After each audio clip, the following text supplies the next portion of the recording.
Sonny left the Godwins and joined the Body Donnas. No, not the Body Donnas. That's who she started with. She's joined the Smoking Guns. Hillbilly Jim did guest commentary for the bout till he ushered the Godwins to go to the back.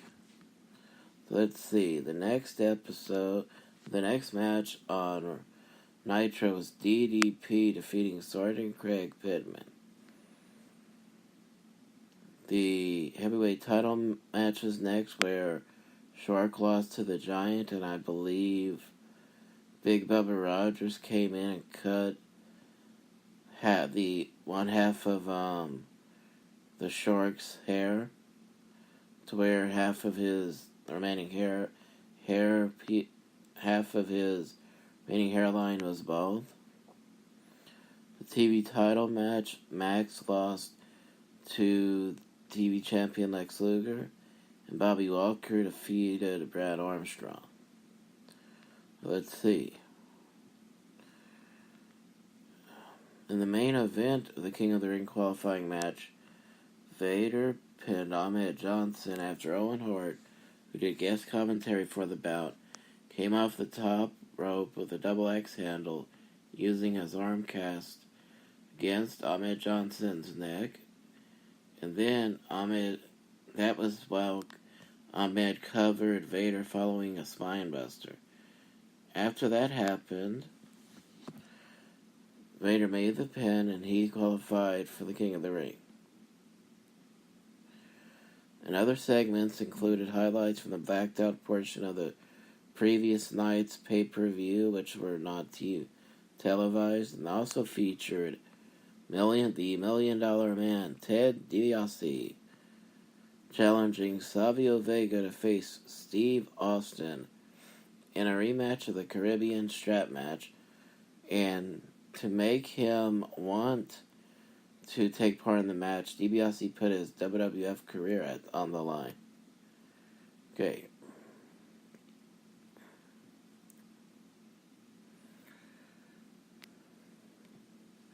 So, for the rest of the episode of Nitro, Lord Steven Regal defeated Alex Wright, and Sting and Scott Steiner, both disqualified.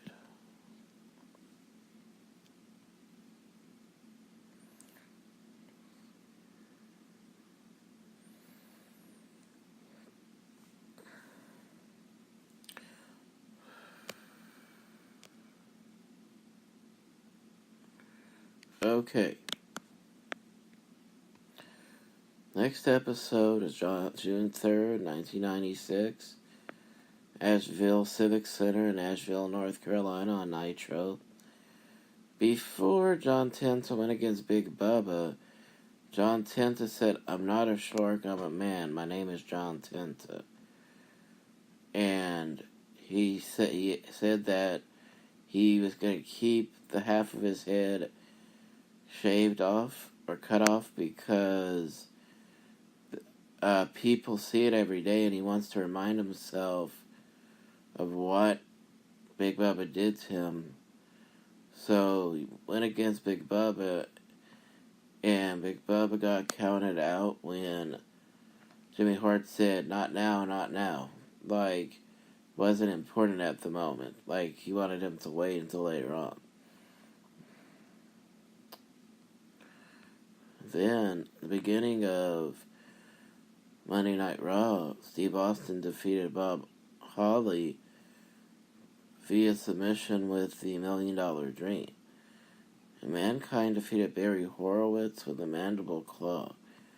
And after the bout, Jim Ross interviewed Mankind at ringside, and instead of finding out anything more about the character, it made you feel like it was the same thing. It was really, really confusing. By the way, Nitro won the ratings 3 even to 2.3. A 0.7 advantage they had over Nitro. They had over Raw. So, Faces of Fear were in the second match against Chaos and Ruckus of High Voltage. They beat High Voltage, And then, well, that happened.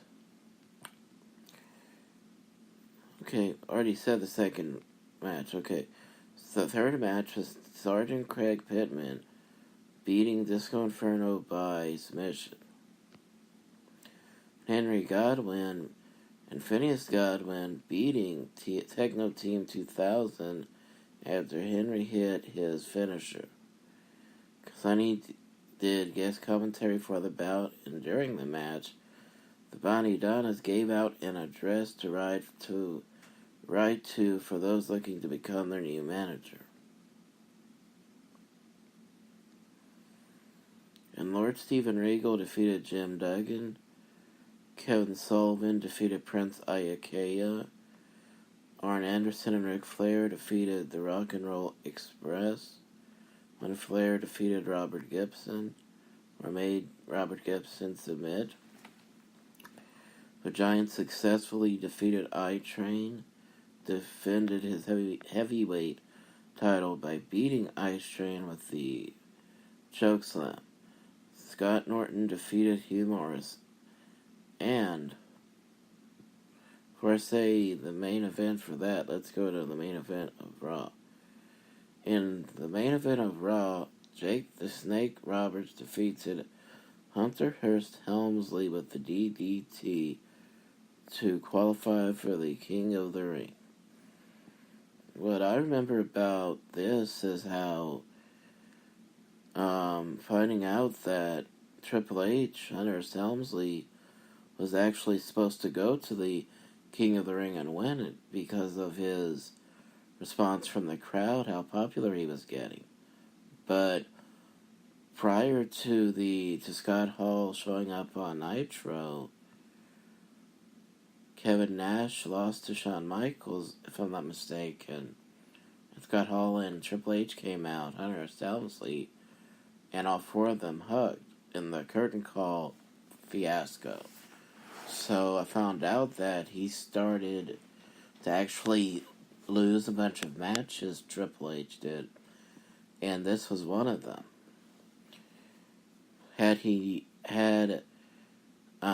Even though Vince signed off on doing the curtain call, he didn't think it would happen the way it happened, so he was so upset that he couldn't help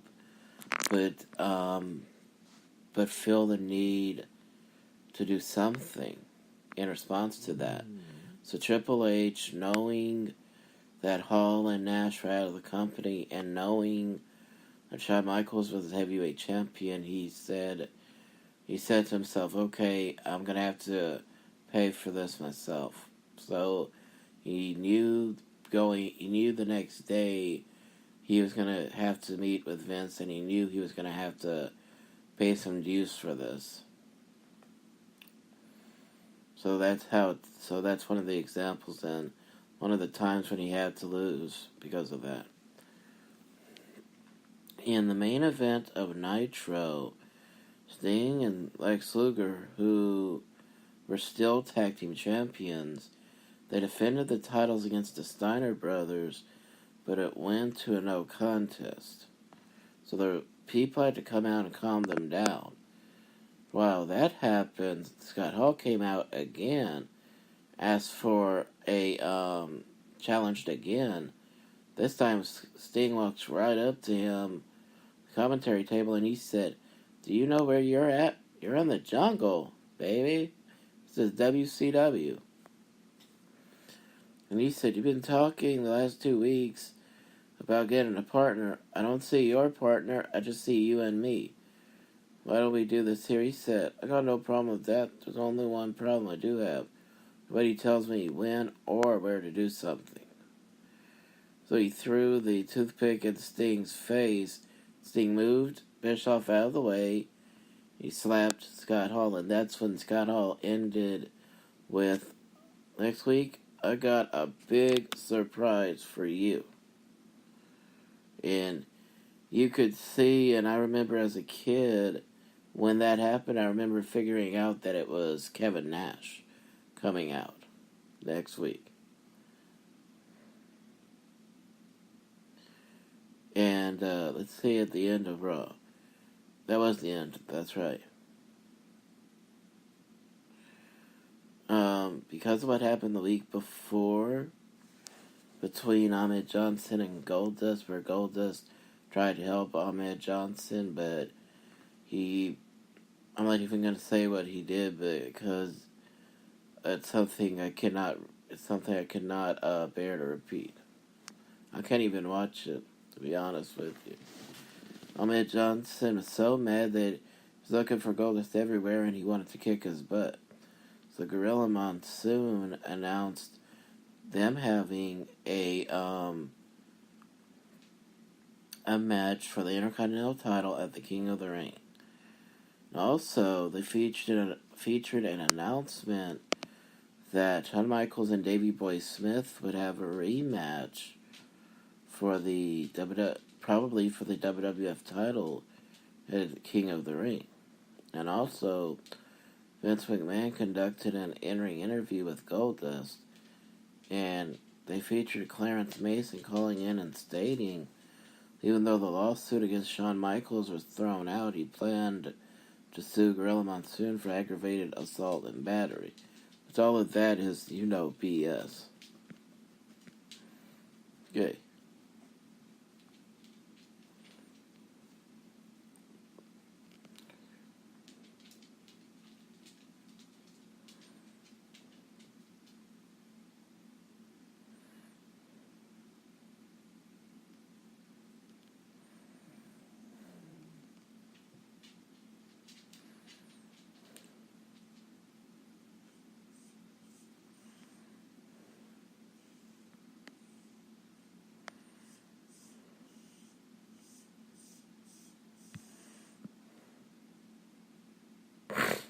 Okay. So the next week was June 10th. Wheeling Civic Center in Wheeling, Virginia. Gonna be my last episode to talk about because the next episode I didn't see yet.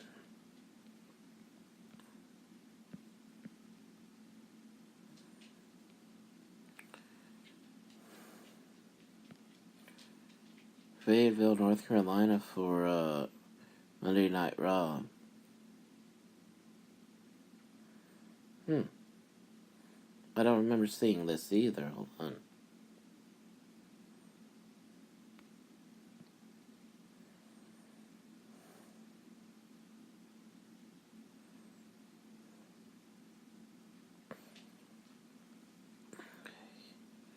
Okay, June 10th, 1996. Raw actually won in the ratings by 0.1 rating, and it's a surprise to me. Okay, on Raw, Owen Hart defeated Yokozuna in a King of the Ring qualifying match, whereas Scott Steiner defeated Booker T. Mark Miro defeated Skip in a King of the Ring qualifying match, whereas Diamond Dallas Page defeated Jim Powers. Sting defeated Ming. Jim Duggan defeated Squire David Taylor. In a heavyweight title match, the Giant defeated Scott Norton to keep the world title. In a minute 42 seconds, Lord Steven Regal defeated Billy Kidman. The Public Enemy defeated the Nasty Boys by disqualification. Before I say the main event, let me look at Raw. Davey Boy Smith with Jim Cornette, his wife Diana, and his brother-in-law Owen Hart in his corner defeated The Undertaker by countout. Some of the other segments were showing footage from a house show in Chicago the previous night, an in-ring interview with the Ultimate Warrior conducted by Jerry Lawler, in which Lawler attempted to apologize for costing Warrior the match against Goldust several weeks back, and offering a picture. They call it a drawing. It's a picture, probably a painting of the Ultimate Warrior as a present. After Warrior rejected the present and apology, Lawler smashed the framed picture over Warrior's head for fleeing backstage. And then